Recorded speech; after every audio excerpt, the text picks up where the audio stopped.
stalo miestom, útočiskom pre mnohých, ako som už spomínal, pre stovky, tisícky a za tie roky určite 10 000, 100 000 a možno milióny turistov.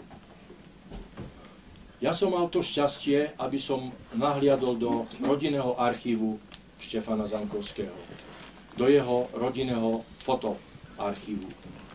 A tam medzi množstvom fotografií ma upútala jedna. Rozostávaná chata a pred ňou Štefan Zamkovský s maličkým vtedy 3- či 4-ročným dievčatkom na rukách. A je mi veľkou cťou a určite pre nás veľkou vzácnou príležitosťou, že toto maličké 3- či 4-ročné dievčatko, tú malú 3-ročnú Zdenku dnes môžeme tu medzi nami privítať, pretože sedí tu dnes medzi nami. Vítajte, pani Zdenka. Z malého dievčatka sa stala mama, dospelá žena, z dospelej ženy sa stala mama a spolu s ňou sú tu dnes aj jej deti, syn Stano a dcera Miška. Aj vy vítajte. No a samozrejme ten rodokmeň Štefana Zamkovského pokračoval ďalej a dnes, aj keď tu nie je s nami Štefan Zamkovský fyzicky, je tu s nami v spomienkach, je tu jeho dcera, sú tu jeho vnúčata, ale sú tu už aj jeho pravnúčata.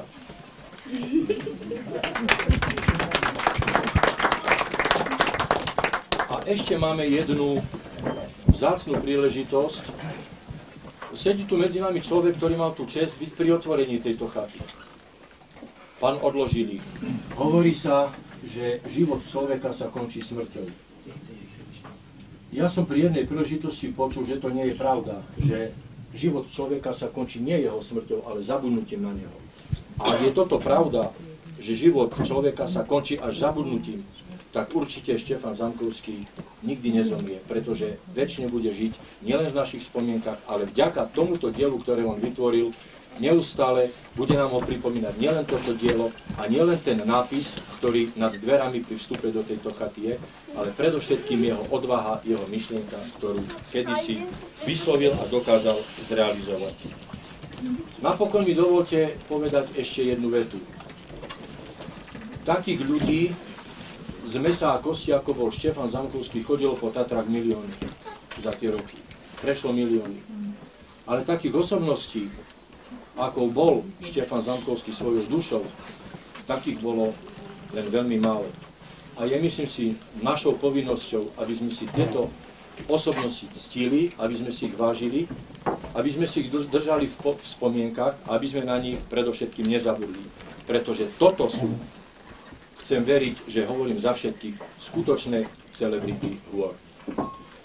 Napokon mi dovolte, aby som požiadal teraz o akési rodinné vyznanie alebo o príhovor za rodinu Zamkovských, vnuka Stana Tichého a po ňom Janku Kalinčíkovú, novú, terajšiu, novú. Z pohľadu histórie novú, pretože je vlastne najnovšou chatárkou, aby sa nám prihovorila a vám všetkým prajem samozrejme, aby sme tu strávili veľmi pekné, príjemné chvíle a predovšetkým, keď budeme odtiaľto odchádzať, aby sme odchádzali snáď aspoň s určitou, aspoň trošku, aby sme si zobrali so sebou tej myšlienky a tej odvahy a toho entuziazmu, aký Štefan Zamkovský, ktorú Štefan Zamkovský mal. Ja vám veľmi pekne ďakujem. Stano, nech sa ti páči. Ďakujem, Jaro.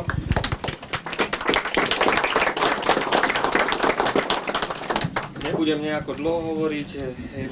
Sme, myslím, celá rodina veľmi dojatí tým, že táto chata stále má toľko priaznicov, že meno nášho starého otca má takú vážnosť vo Vysokých Tatrách a sme tiež radi, že sa podarilo chate po revolúcii v 89.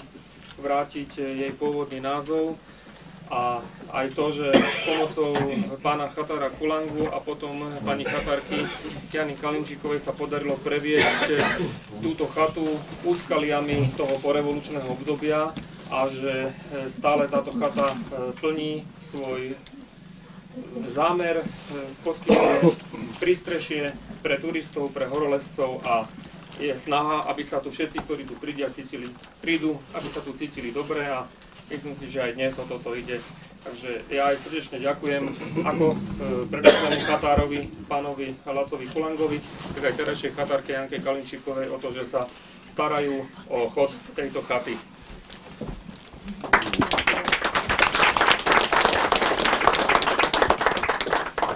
Ja už len na záver by som sa vám chcela všetkým poďakovať, že ste prišli na túto našu malú slávnosť a chcela by som vám zdať svoju úctu a poďakovanie, že si tu môžeme trošku v kľude zastaviť sa v tom bežnom živote a trošku sa stretnúť, porozprávať. Tatry asi učarovali veľa, hlavne nám všetkým, ktorí sme tu isto na 100%. Chcela by som sa v mene mojej rodiny vám všetkým tiež poďakovať a popriať vám príjemnú zábavu. Popriať vám dobrú chuť, pri tom spomínaní musíme mať plné žalúdky, takže v mene môjho personálu aj celej chaty vám prajem tiež všetko dobré aj do života, takže vítajte a ďakujem. Ďakujem.